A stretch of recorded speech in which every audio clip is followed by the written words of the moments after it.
Yo, what's up everyone? It's Xander here from Xander's Bricks and welcome into the 2024 LEGO room tour. Last year we did an entire room tour and you guys absolutely loved it. And this year I have made some serious changes and some serious improvements to the LEGO room space that I'm super excited to show you. Now, of course, if you didn't watch last year's, I'd highly suggest watching that one because it's good. And also you can kind of see the progress from last year to this year.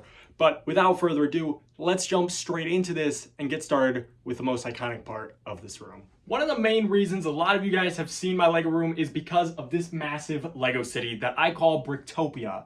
This is a LEGO city that I've been building for over 5 years in a row now, and this is the newest and easily the best layout I've ever had. This one improved upon the last layout by adding more height, more room for modulars, and also a bit more charm that got inspiration from states like California, especially lower by like LA and whatnot. There's a lot of great inspiration that I've gotten from this layout, so let's take a deeper dive into some of my favorite parts of this city. Of course, I won't give you a full tour. We'll have a whole new video for that coming very soon. One of the main focuses this year was adding in this height, which we got here. We've added in a whole new tier recently, and we also did a bit different layout where we added this upper section here all along the top, got extended recently. Now you can see we've got multiple layers of buildings. We also have a full waterfall water system, and we also have a lot more palm trees than previously, and our highway system is getting a lot more improved, including an expressway here with a little overpass. We've got our highway here, we've got some tunnels and whatnot, and overall, this was an incredible improvement. It's obviously not done yet, and it's still got a long ways to go, including sections like over there. We gotta, of course, finish up this area, finish up some stuff here, but this is a huge improvement. This also made room for 3 custom builds that I've been working on that I'll be displaying at this year's Brick World Chicago, including Culver's, McDonald's, and Wendy's, all of which are completely custom builds, and I'm very proud of how they're turning out thus far. And they are, of course, my statement piece for the city, so if you ever come and see it, it looks like that right away. It's a great first look at the city, are those buildings there. We also do have a few custom modulars in here, including the custom modular Lego store, which I think turned out fantastic. A little shorter than other modulars, but overall good.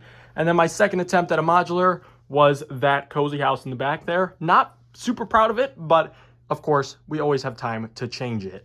Now this is, of course, the newest layout, and it's gotten a lot of effort put into it, and a lot of learning curve happened because of this city and past layouts. So I'm very proud of what we have here, but of course, this isn't the only thing in the LEGO room. One of the major additions to the LEGO room this year was this table right here, which may not seem like a lot to some, but to me, this is a huge addition. This is my LEGO sorting table, which currently has 3 different sorting systems, and I'm planning on getting 3 more to fill up the space. This also has drawers filled with bricks. I know you can't really see too much, but I'll show you in a second.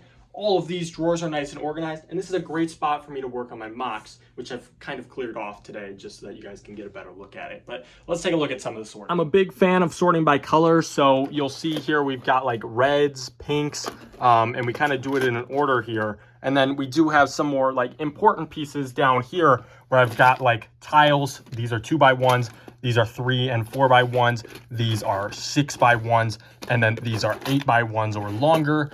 And then these guys are 2x2s or 2x4s or 2x6s.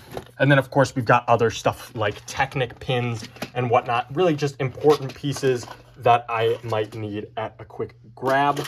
We also have like jumper tiles. We've got some axles and whatnot, things like that. And then in this drawer that I was trying to show you are simple pieces like 4x2s and some masonry bricks, along with everyone's best friend, the brick separator. Inside these drawers here, we've got some animals that I'll use to populate the city at some point. And then in this drawer down here, we've got some necessities for me, including base plates, road plates, some stickers that I use underneath my base plates.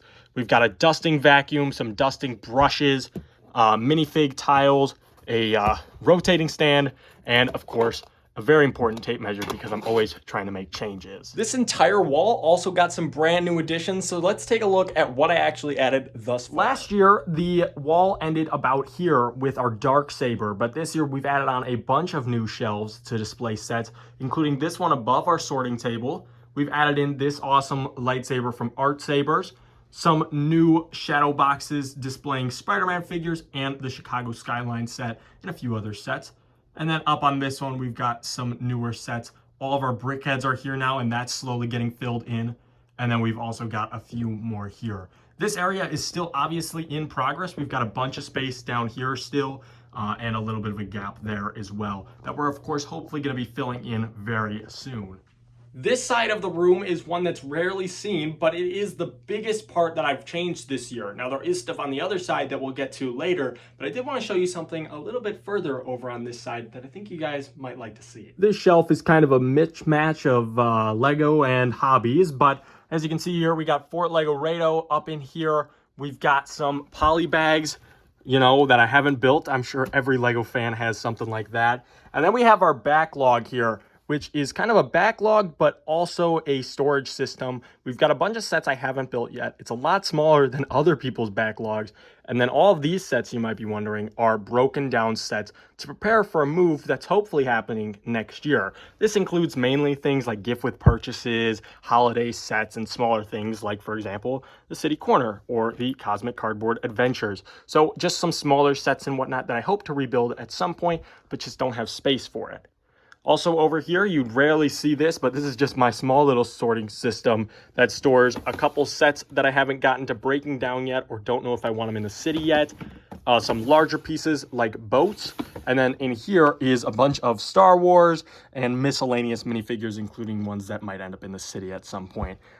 Honestly, I just don't have space for them right now in a display case or whatnot, so they're just living in here, unfortunately. But now I'll turn your attention back this direction so we can take a look at this wall, because some of you guys might not be familiar with what's going on with these shelves. These shelves back here house every single Lego Hidden Side set ever released, all 3 waves and gift with purchases, apart from one plain set that I just don't have up on display right now. And I have a couple up here as well. But every single set is here. All the minifigures from the sets are either with the set or in this case here.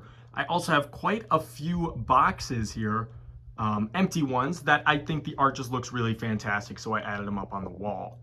Another one of my cool pieces in my collection are these 2 guys here, my custom Xander's Bricks Maxi Fig, and the Lego Store Display minifigure, which I believe is worth around $500 now, which is really quite fantastic because I bought them for a whopping $20. And then we also have a couple space sets, including Benny's spaceship and the Galaxy Explorer, both fairly recent sets, but really awesome ones. And I hope to maybe have a better display for them at some point. And now we're moving to the side where I usually portray my family members being on, where I pretend to be a family member or a friend in my reels and whatnot, which I know I haven't done a whole ton recently, but you've probably seen these doors in some of my reels. So let's take a look at what's around them. Right here, we have our 192 minifigure display case, which includes DC figures right now. It's obviously not nearly full, but it's getting there. I also have my custom minifigure display stand here, which includes Marvel, Harry Potter, Star Wars, Disney, and then a bunch of costume minifigures from CMFs and whatnot that I've just really fallen in love with. Up this wall, we've got brick sketches. The Iron Man one and the Miles Morales one are real ones. And then I'm working on a Jack Skellington one and a Deadpool one here, both off of reference images. Above the door here, we have some Star Wars sets because a ton of you guys wanted more Star Wars in my room. So I've added in my first Star Wars set, this X-Wing. This one was recently picked up from a haul. Same with that one. Didn't intend to get them, but they were in there. We've also got Plo Koon and Anakin Starfighter. Eventually, Obi-Wan's will end up there. It fell recently, so I have to fix that. We've got a TIE Fighter. We've got the Boba Fett Starship, or the actual name. And then General Grievous's. And then we've got some Batmobiles coming down here. Along with that, we have the Lego Batman movie poster and the Lego Movie 2 poster. And we've got a couple Marvel ships. Eventually, I'm hoping to have that entire upper stretch done. But for now, we've got the Quinjet and the Guardians of the Galaxy's Milano. So that's really the cool part of the actual room. We've got all the awesome sets on display, the incredible city, stuff to build in the future. But let's take an actual look down below, because it seemed like a lot of you guys like to see how I sort my system as for now. Now, obviously, I've been trying to get stuff sorted into this, but this isn't nearly enough to sort all of my bricks. So as of right now, I've got some stuff under here. Let's just ignore the sets down there. These are all my bricks sorted by color, including gray, dark gray, black, yellow, blue, pretty much any color you can imagine. I've got it sorted in here. it needs to be improved severely, but this is also a great way to show you guys that anyone could sort as long as you've got some bins, and they're not too expensive, and I'm sure your family has some laying around. We've got like yellows and golds together in here. We've got some tan ones in here, greens and dark greens, all sorts of different sizes as well, including these like metallic ones in this smaller one. I've got some clear pieces in there, things like that. And then as we move along the side here, you'll see that I even have these little craft organizers that sort things like minifigure parts. So these are just more convenient minifig parts that I like to grab. Things like dynamite, brooms, sticks, lightsaber pieces, mugs, stuff like that. And then in these ones, which I believe are from Target, if I'm not mistaken, actually house our minifigures, which this is a great way to sort your minifig stuff. Heads, hair, you know, torsos and legs. And then in that other one, I have all the extra parts. Along with this, I store some other miscellaneous cleaning items. And all that cleaning supply really consists of is a salad spinner and a toothbrush that obviously has never been used. The toothbrush is used to get like all the dirt and, you know, grime off of the pieces. And then the salad spinner is actually to dry them off faster. And most of the time you can find some pretty cheap salad spinners at Goodwill or thrift stores and whatnot. Definitely don't buy a brand new one just for drying off bricks. The final not so proud part of my Lego room is my instructions. I have tossed out quite a few instructions, but there are quite a few that I've also saved. They just live under here. Nothing too crazy. I'm not one of those people that says you have to save instructions or you don't have to save them, but honestly, I don't really care to save too many of them unless it's a set with sentimental value or it's one of the newer ones. Like, for example, this Bowser one has been saved simply because it's newer. I probably will toss it when I move. But there you have it, folks. That is my Lego room tour for 2024. Obviously, some pretty incredible changes that happened this past year and so much more to come, including lighting up this city, which right now is kind of in shambles. I have to fix some of the wiring and whatnot. But we've also got stuff going up on that wall over there, going up on that wall over there, and a whole bunch more, including possibly moving this whole thing within the next year. So a lot to look forward to in the changes to Xander's Bricks Lego room. Thank you so much for joining me. If you guys have any suggestions on what I should do with my Lego space, let me know in the comments down below. I love to hear your guys' suggestions, and especially on sorting. I would love to hear your guys' ideas. But that's going to be it for today. Make sure to leave a like, consider subscribing if you're new around here, and stay tuned next week for some more Lego content because we seem to be on that grind right now. So I'm very excited for next week. I'll catch you guys then.